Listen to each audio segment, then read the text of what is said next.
ایک کوا اخروٹ کو چونچ سے توڑ رہا تھا، مگر اخروٹ پر کچھ اثر نہیں ہوا۔ کوے نے مایوس ہو کر رونا شروع کر دیا۔ قریب ہی ایک گلہری بیٹھی تھی۔ اس نے جب کوے کو روتے دیکھا تو اس کے پاس آئی اور پوچھا، کیا ہوا؟ تم رو کیوں رہے ہو؟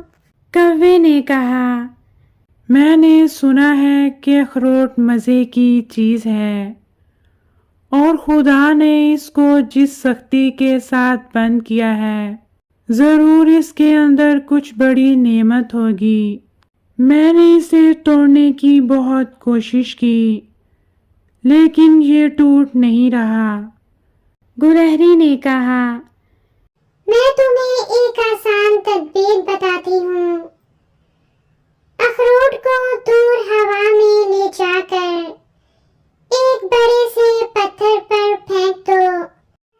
پتھر پر گرنے سے یہ خود ہی ٹوٹ جائے گا۔ کوے نے ایسا ہی کیا، لیکن نیچے اتر کر دیکھا تو اخروٹ تو ٹوٹ چکا تھا، مگر مغز گلہری لے کر بھاگ چکی تھی۔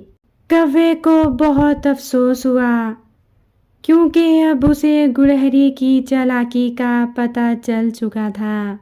اس کہانی سے ہمیں یہ سبق ملتا ہے کہ خود غرض آدمی جو صلاح دیتا ہے اس میں کچھ نہ کچھ اپنا فائدہ ضرور سوچ لیتا ہے۔